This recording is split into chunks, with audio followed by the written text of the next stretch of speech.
Hello friends, learning path में एक बार फिर आपका स्वागत है। अभी तक हमने ऑडिटिंग के ऊपर दो स्टेज अच्छे से समझ लिए हैं, audit planning and audit execution.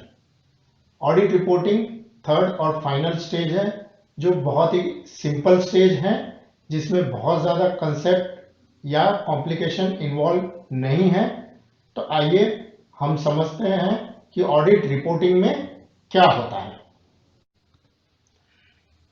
इस वीडियो में हम ऑडिट रिपोर्ट के बारे में दो बातें समझेंगे। एक की ऑडिट रिपोर्ट और ऑडिट सर्टिफिकेट क्या होता है, और दूसरा ऑडिट ओपिनियन के कितने टाइप्स होते हैं, यानी कि unqualified opinion, qualified opinion, adverse opinion and disclaimer of opinion. सबसे पहले हम समझे कि ऑडिटर्स रिपोर्ट क्या होता है। तो on completion of audit, the auditor prepares its report on the subject matter of audit, यानी कि ऑडिटर ने जब अपना ऑडिट एग्जीक्यूशन का स्टेप कंप्लीट कर लिया है, उस स्टेज पे सारे डॉक्यूमेंट्स कलेक्ट कर लिए हैं, ऑडिट एविडेंस कलेक्ट कर लिए हैं, तो उसके बाद जिसका भी उसने ऑडिट किया है, यानी कि अगर फाइनेंशियल स्टेटमेंट का ऑडिट किया है तो सब्जेक्ट मैटर फाइनेंशियल स्टेटमेंट है। अगर ऑडिटिंग के किसी पर्टिकुलर डिपार्टमेंट या परफॉर्मेंस एस्पेक्ट का ऑडिट किया है तो वो सब्जेक्ट मैटर है। तो उसके ऊपर ऑडिटर अपनी रिपोर्ट बनाता है। Audit of financial statement requires auditor to give certificate whether the financial statement reflect true and fair view of the business of entity, यानी कि जो गवर्नमेंट के रूल बनाए गए हैं जिसके अंतर्गत एक chartered accountant practising chartered accountant जब फाइनेंशियल स्टेटमेंट्स का ऑडिट करता है तो नियम के हिसाब से, कानून के हिसाब से ऑडिटर को अपना सर्टिफिकेट देना होता है और ये सर्टिफाई करना होता है कि जो एंटिटी या कंपनी है उसके फाइनेंशियल स्टेटमेंट्स सही और फेयर तरीके से बने हैं कि नहीं, वे बिजनेस एंटिटी का जो पोजीशन है, उसके जो ट्रांजैक्शंस है, उसकी सही स्थिति बता रहे हैं या नहीं बता रहे हैं। तो in case of audit of financial statement, auditors report contains certificate as well as observation of auditor. तो जो फाइनेंशियल स्टेटमेंट के ऊपर ऑडिट होता है उसमें जो ऑडिटर की रिपोर्ट होती है उसके दो भाग होते हैं, जिसमें सर्टिफिकेट होता है ये बताने के लिए कि financial statement reflect true and fair view of entity और नॉट, और उसके साथ साथ अगर कुछ छोटी मोटी मिस्टेक्स जो हैं ऑडिटर ने अगर डिटेक्ट की है तो वो ऑब्जर्वेशन भी उस सर्टिफिकेट के साथ बताए जाते हैं। अब हम समझते हैं कि ऑडिट ओपिनियन किस किस तरह के होते हैं। ऑडिट ओपिनियन का मतलब है कि जो ऑडिटर अपना सर्टिफिकेट बनाता है जिसमें ये ओपिनियन देता है कि whether the financial statements of the entity reflect true and fair view of the entity और नॉट। वो जो ओपिनियन है ऑडिटर का वो कितने टाइप का हो सकता है। तो ये ओपिनियन चार तरह का हो सकता है। पहला, अनक्वालिफाइड ओपिनियन, यानी कि ऑडिटर अनक्वालिफाइडली ये ओपिनियन एक्सप्रेस करता है कि जो फाइनेंशियल स्टेटमेंट है उसमें कोई भी मिस्टेक उसे नहीं मिली है, कोई मिस स्टेटमेंट नहीं मिला है, यानी कि प्रॉफिट एंड लॉस अकाउंट में जितने भी ट्रांजैक्शंस बताए गए हैं, अकाउंट्स बताए गए हैं, जिस तरह से प्रॉफिट निकाला गया है वो बिल्कुल सही तरीके से निकाला गया है। बैलेंस शीट जो है जिसमें लायबिलिटीज और एसेट्स बताई गई है वो सभी लायबिलिटीज करेक्ट अमाउंट की है, सभी एसेट्स करेक्ट अमाउंट की है, यानी कि ऑडिटर ये बोलता है कि उससे कोई गलती नहीं मिली, वो होता है unqualified opinion. Second type of opinion होता है क्वालिफाइड ओपिनियन, यानी कि जिसमें ऑडिटर ये बोलता है कि जो फाइनेंशियल स्टेटमेंट है वो ओवरऑल रूप से ट्रू एंड फेयर व्यू दिखा रहे हैं, फिर भी उसे कुछ गलतियां मिली है जो वो अपने सर्टिफिकेट के साथ अटैच कर रहा है, जिसे ऑडिट ऑब्जर्वेशंस कहते हैं।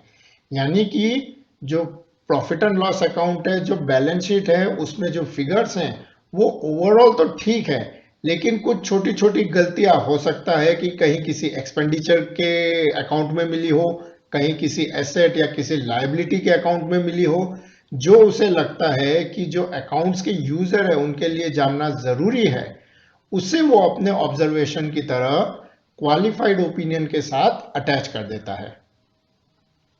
जो थर्ड टाइप ऑफ ओपिनियन है, जो सीरियस ओपिनियन होता है, उसे कहते हैं एडवर्स ओपिनियन। यानी कि ऑडिटर ये सर्टिफाई करता है कि जो फाइनेंशियल स्टेटमेंट्स है, they do not show true and fair view of business of entity. यानी कि जो प्रॉफिट है बिजनेस एंटिटी का, वो सही तरीके से कैलकुलेट नहीं किया गया है।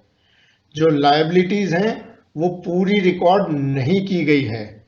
एसेट्स की वैल्यू है वो ज्यादा दिखाई गई है, और जो अमाउंट है उसमें और एक्चुअल अमाउंट में इतना फर्क है कि उन फाइनेंशियल स्टेटमेंट्स को सही फाइनेंशियल स्टेटमेंट्स नहीं माना जा सकता। तो ऐसी स्थिति में ऑडिटर जो है एडवर्स ओपिनियन का सर्टिफिकेट देता है एंटिटी को।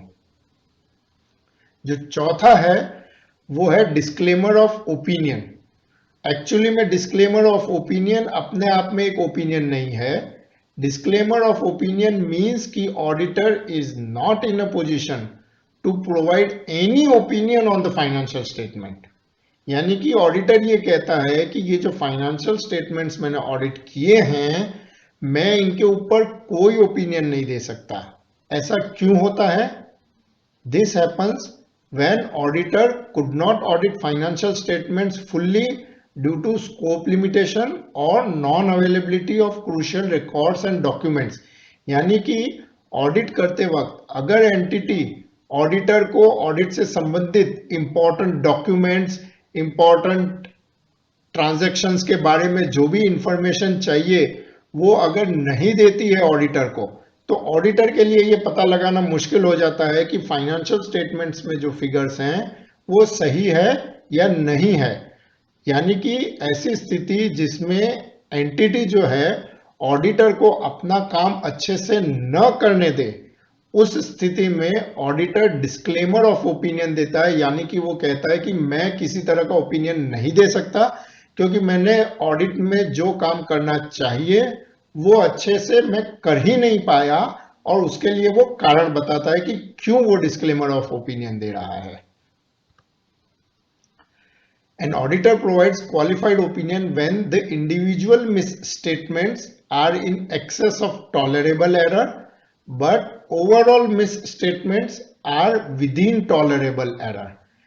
आपको याद होगा हमने पीछे जो ऑडिट एग्जीक्यूशन के ऊपर जो वीडियो देखे थे उसमें हमने समझा था कि टॉलरेबल एरर क्या होता है और इंडिविजुअल ट्रांजैक्शन की टॉलरेबल एरर क्या होती है और ओवरऑल टॉलरेबल एरर क्या होती है। तो ऑडिटर जब देखता है कि इंडिविजुअल मिसस्टेटमेंट यानी कि छोटी छोटी जो कुछ गलतियां उसे मिली हैं वो टॉलरेबल एरर से थोड़ी सी ज्यादा है, लेकिन ओवरऑल जो टॉलरेबल एरर का लेवल उसने डिसाइड किया था उससे अंदर है, तो वो क्वालिफाइड ओपिनियन देता है और ये कहता है कि ओवरऑल जो है फाइनेंशियल स्टेटमेंट्स वो ट्रू एंड फेयर व्यू दे रहे हैं, लेकिन कुछ मुझे गलतियां मिली हैं, कुछ मिस स्टेटमेंट्स मिले हैं, वो भी मैं साथ में ऑडिट ऑब्जर्वेशन की तरह बता रहा हूं। Auditor provides adverse opinion when overall misstatements are in excess of tolerable error। यानी कि जब ऑडिटर देखता है कि ओवरऑल जितनी भी गलतियां की गई हैं वो उसकी टॉलरेबल एरर से बहुत ज्यादा आगे है, बहुत ज्यादा ऊपर है, तो वो एडवर्स ओपिनियन देता है। जितने भी ये अलग अलग तरह के ऑडिट ओपिनियन दिए जाते हैं सर्टिफिकेट के साथ, उनके प्रिस्क्राइब फॉर्मेट जो है वो बने हुए हैं और उन फॉर्मेट में ऑडिटर जो है अपना सर्टिफिकेट देता है, अनक्वालिफाइड, क्वालिफाइड, एडवर्स या डिस्क्लेमर ऑफ ओपिनियन। इसके साथ ये समझना जरूरी है कि कंपनीज एक्ट के अंतर्गत जो ऑडिट रिपोर्ट है उसको प्रिपेयर करने, उसको साइन करने, उसको प्रेजेंट करने से संबंधित बहुत सारे नियम बनाए गए हैं जिन्हें कंपनीज ऑडिटर्स रिपोर्ट ऑर्डर यानी कि कारो कहते हैं। आई होप आप ये वीडियो को देखने के बाद जब आप वो कारो के प्रोविजन अपनी टेक्स्ट बुक में देखेंगे तो वो बहुत ही सिंपल हैं, सेल्फ एक्सप्लेनेटरी है, उसमें ज़्यादा कॉम्प्लिकेटेड कुछ भी नहीं है। उसे जब आप पढ़ेंगे तो आप खुद समझ भी सकते हैं और उसके प्रोविजन को आपको याद रखना है। फ्रेंड्स, मैं उम्मीद करता हूं कि इस वीडियो से आपको ऑडिट रिपोर्टिंग का जो कंसेप्ट है, जो प्रोसेस है, यानी कि थर्ड स्टेज ऑफ ऑडिटिंग, वो आपको अच्छे से समझ में आ गया होगा। अगर आपको ये वीडियो पसंद आया है तो प्लीज़ लाइक बटन शेयर करें, चैनल को जरूर सब्सक्राइब करें। अगर आपको कोई क्वेरी या डाउट है तो उसे कमेंट सेक्शन में जरूर लिखें और दूसरे वीडियो लर्निंग पाथ के देखते रहें। Thank you.